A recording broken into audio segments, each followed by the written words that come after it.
A'udhu billahi minash shaitanir rajim. Bismillahir Rahmanir Rahim. I am Professor Dr. Sarfraz Hussain Sayyid, Professor of Ophthalmology, Head of Eye Unit 2, Punjab Medical College, Faisalabad Medical University, Faisalabad.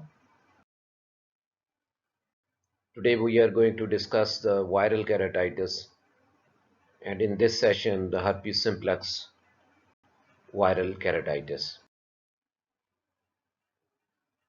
The herpes simplex keratitis is a major cause of unilateral corneal scarring. It is the most common infectious cause of corneal blindness in developed countries. 60% of the corneal ulcers in the developed countries may be the result of herpes simplex keratitis. 10 million people worldwide may have herpetic eye disease. The herpes simplex virus is a DNA type virus. It resides in almost all the ganglia. It is present in two forms: herpes simplex virus 1, which is primarily causing the infection above the waist as the face, lips, and eyes. Herpes simplex virus 2 causes venereally acquired infection like genital herpes. Rarely, the herpes simplex virus 2 may be transmitted to the eye through infected secretions either venereally or at birth, causing the ophthalmia neonatorum. Its transmission is facilitated in conditions of crowding and poor hygiene.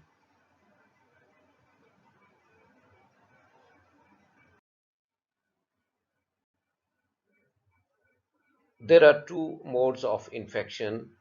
The primary infection, it is the presentation when there is no previous exposure. It occurs by droplet transmission or rarely by direct inoculation. It is uncommon before 6 months of age because of the protection by antibodies from the mother. This presents either the systemic or the ocular modes. The systemic presentations in most of the cases are subclinical and only causes mild fever, malaise, and upper respiratory tract symptoms. In eyes, it can cause blepharoconjunctivitis and corneal microdendrites. These are self-limiting and benign. The second mode of infection is recurrent infection, in which the reactivation occurs in presence of cellular and humoral immunity. This occurs as follows. After the primary infection, the virus is carried to the sensory ganglion for that dermatome, such as trigeminal ganglion, where it remains dormant. The reactivation occurs when the defense of the patient is weak, as during the fever, humoral changes, exposure to UV radiation, trauma, and trigeminal injury. The virus replicates and transported in the sensory axons to the periphery where there is recurrent disease. The risk factors for severe disease, it occurs bilaterally and is more recurrent when the immune system is compromised, as in atopic eye disease in children, the patients with AIDS, malnourished, those who have measles or malaria. The clinical features of recurrent eye disease are epithelial keratitis. The patient presents with mild discomfort, redness, photophobia, watering, and blurred vision. On examination of the patient,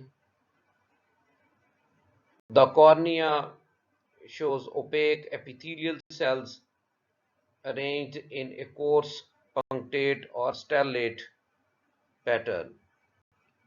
Here you can see this one is an epithelial disease called, initially the punctate epithelial disease occur in which the opalescent cells are on the cornea, which is present at the place of the coming keratitis, and later on the more cells are infected and they become as stellate patterns. They usually stain with the rose bengal initially.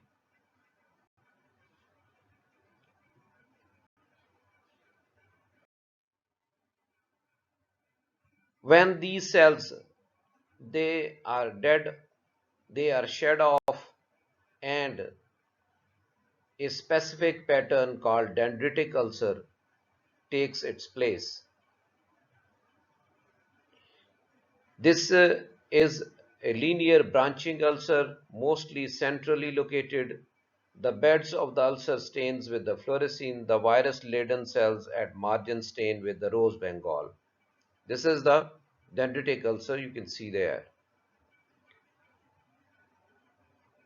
When the disease progresses, it causes more damage to the cells and more cells are shed off, and so it gives it an ulcer which appears as geographical ulcer. It is mostly the result of inadvertent use of topical steroids when it enlarges and take up the geographical or amoeboid configuration. Here you can see this is a geographical ulcer with the margins stained with the rose bengal. These are the dead or dying cells, and the bed is without the epithelial cells, and the stroma is exposed. Usually the bed can be stained with the fluorescein. Other clinical features are the corneal sensation is reduced. After healing, there may be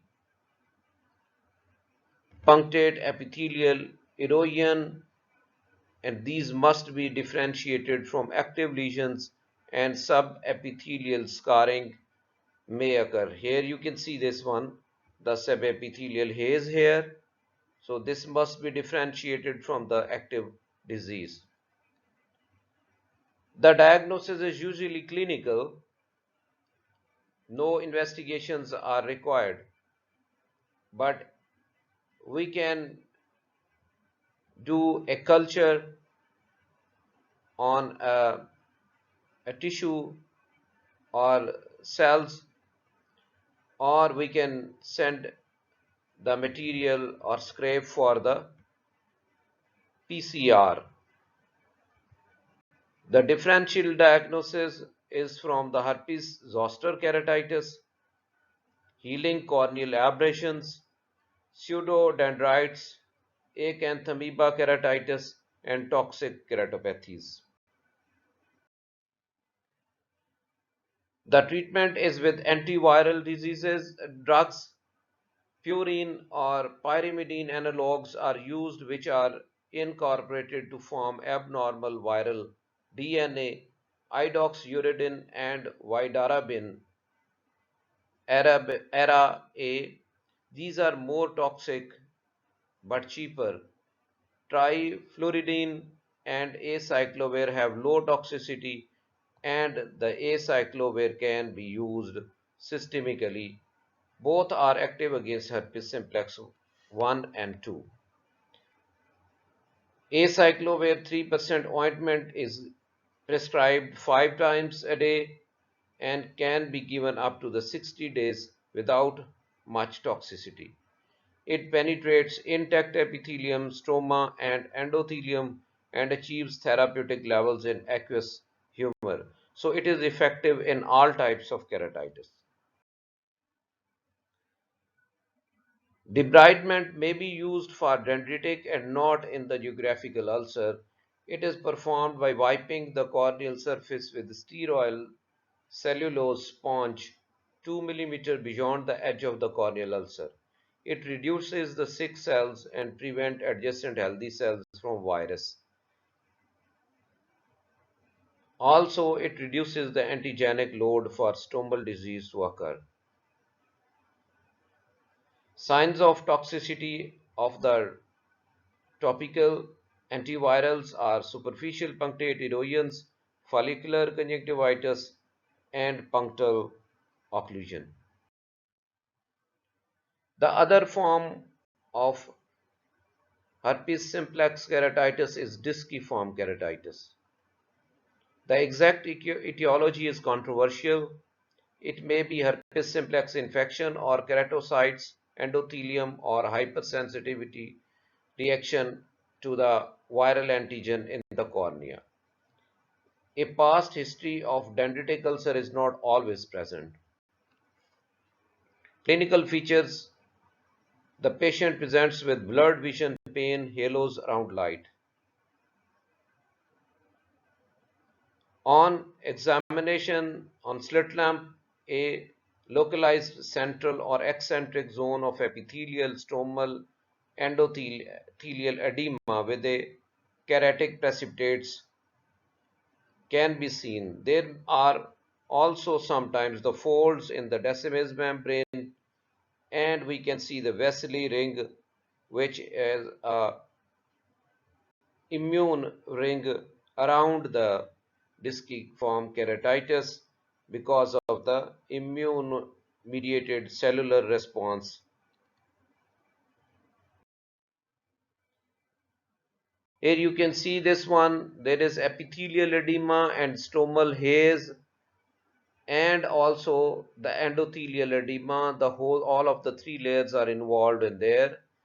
And here there are localized keratic precipitates you can see on the posterior surface of the disciform keratitis.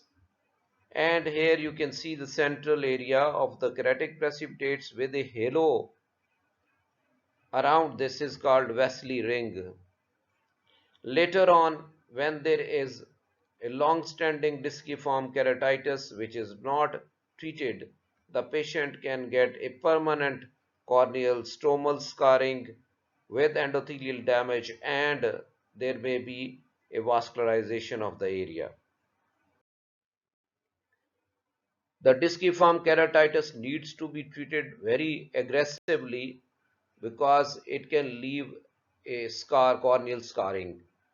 So it should be treated with the topical steroids 4 times a day, topical antivirals 4 or 5 times a day, which later on, when there is a relief from the active disciform keratitis, then prednisolone 0.5%, which is a reduced concentration, can be given once a day, maybe for a very long time, to reduce the recurrence of the disease.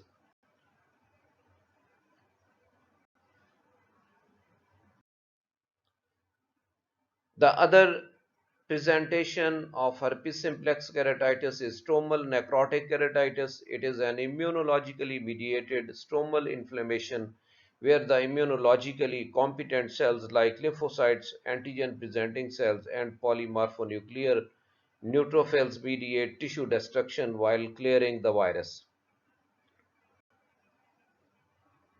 On slit lamp examination, there is stromal necrosis and melting with profound interstitial opacification.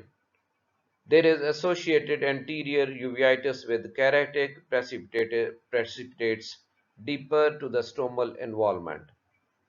In inappropriately treated, there is scarring, vascularization, and lipid deposition may occur.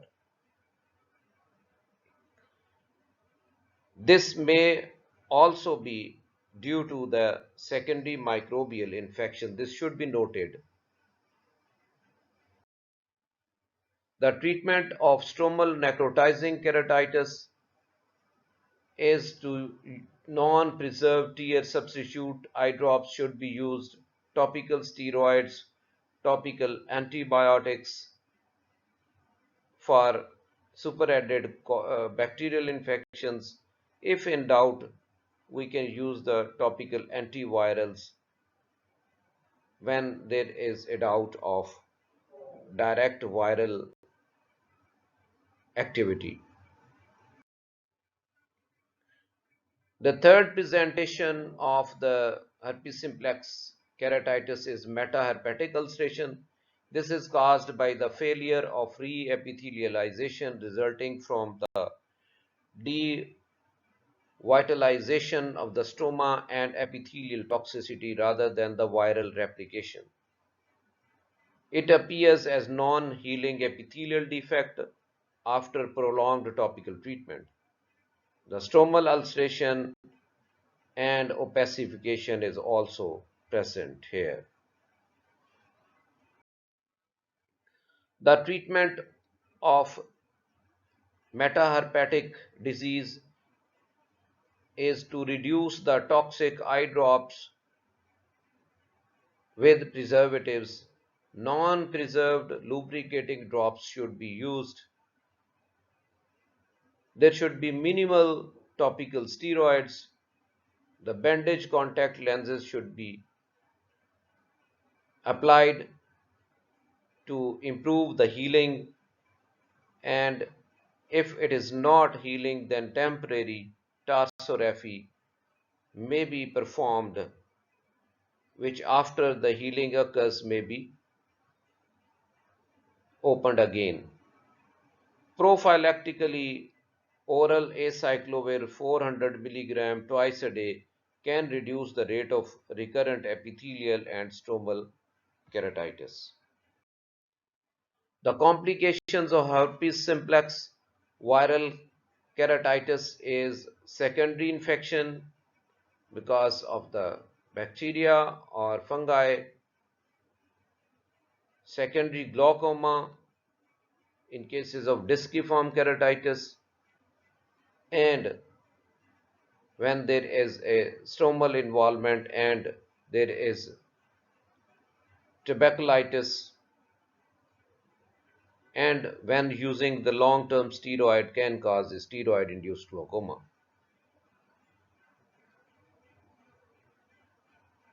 When, because of the long-standing inflammation and use of steroid, the patient can have a cataract. The iris atrophy is because of the iridocyclitis associated with herpes simplex viral keratitis. Thank you very much and have a nice day.